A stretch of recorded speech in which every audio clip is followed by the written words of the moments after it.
Selamat sore para netizen dimanapun kita berada. Salam inspirasi bagi kita semua. Agak menarik juga begitu kan. Setelah pertemuan Surya Paloh dengan Pak Jokowi, itu muncul spekulasi begitu kan. Ini skenario Anies gagal nyapres usai pertemuan Jokowi Surya Paloh jadi tumbal amankan Menteri Nasdem. Ya bukan seperti itu juga begitu kan. Mungkin ada sesuatu yang perlu diskusikan karena memang Partai Nasdem mengusung Pak Jokowi di 2019, di 2014 itu menunjukkan bahwa keberhasilan luar biasa begitu kan.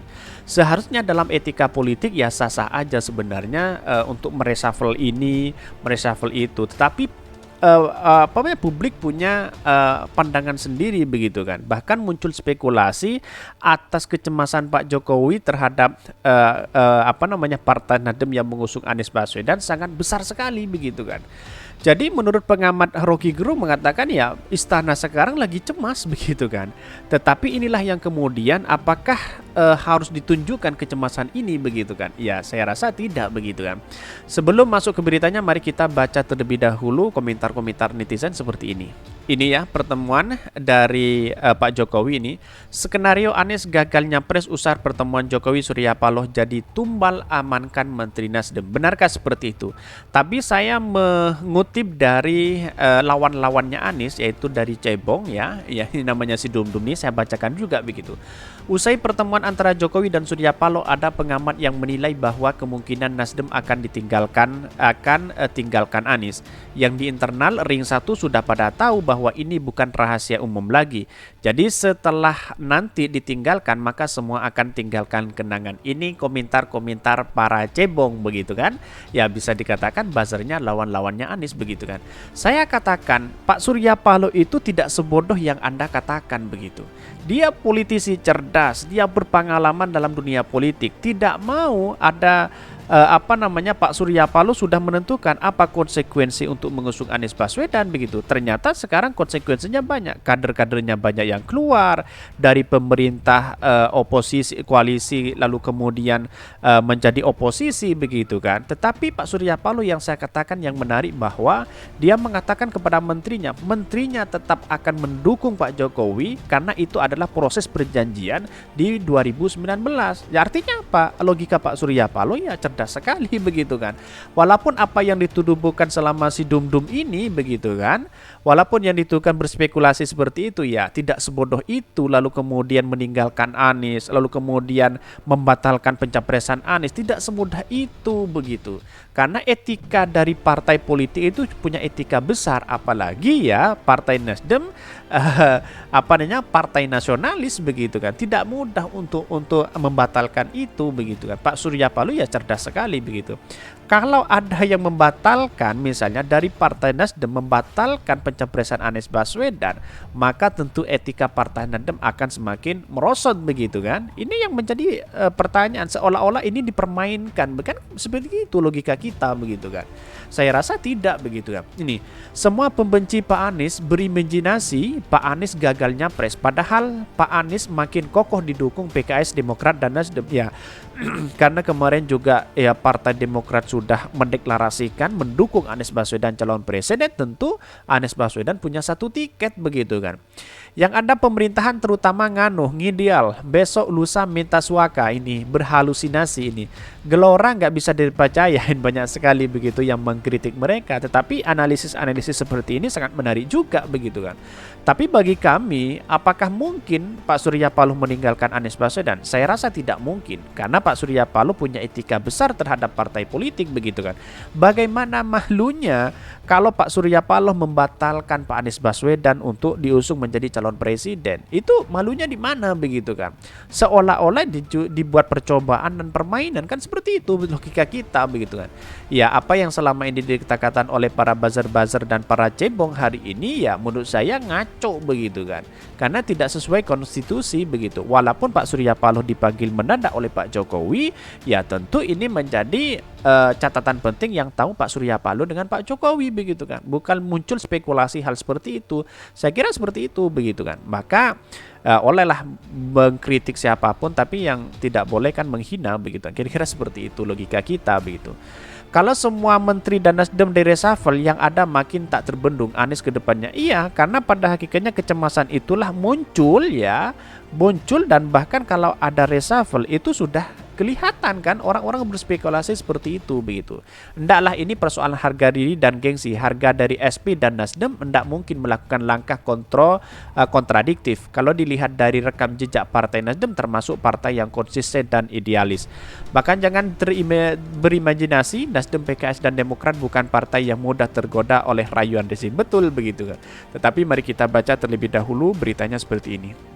Ini beritanya, skenario Anies gagal nyapres usai pertemuan Jokowi Surya Paloh. Jadi tumbal amankan Menteri Nasdem. Ya, tidak semudah itu Pak Surya Paloh menyerah begitu kan. Dikutip dari Gelora, pertemuan antara Presiden Jokowi dengan Surya Paloh sampai kini masih jadi teka-teki. Spekulasi bermunculan yang santer adalah isu reshuffle kabinet berkelindan dengan skenario Anies Baswedan gagal nyapres di 2024. Kok dua begitu, spekulasi reshuffle dan kegagalan Anies Baswedan untuk nyapres di 2024? Ya saya rasa tidak begitu kan.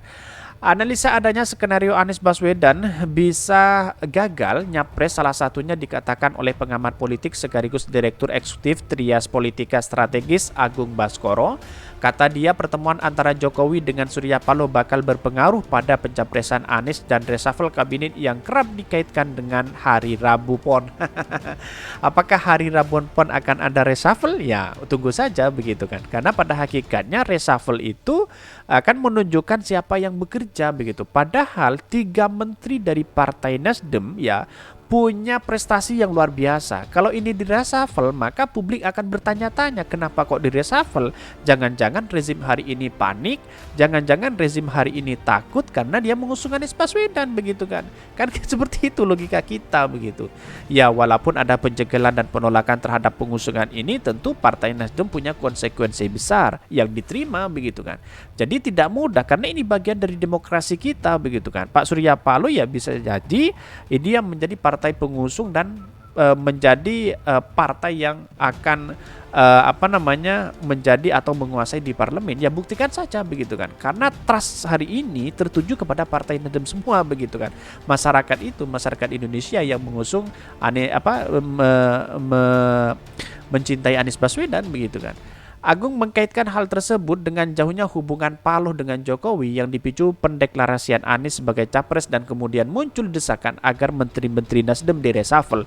Walaupun muncul dari partai PDIP yang kemudian Partai Nasdem harus direshuffle karena sudah mendeklarasikan Anies Baswedan. Pada hakikatnya menurut saya pribadi sah-sah aja, dia punya tanggung jawab besar karena dia menjadi menteri dan perjanjian politik di 2019 begitu kan.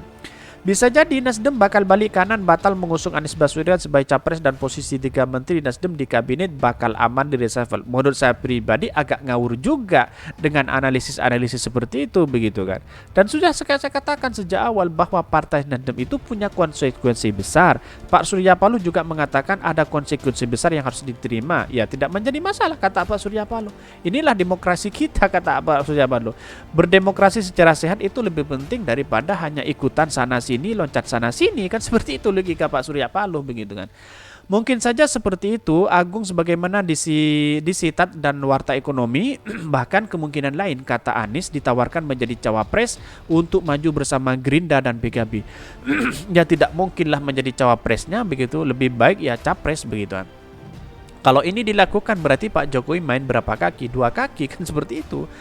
Jika terjadi lanjutan reshuffle akan tertutup buku, bahkan Jokowi ungkap hasil pertemuan dengan Surya Paloh.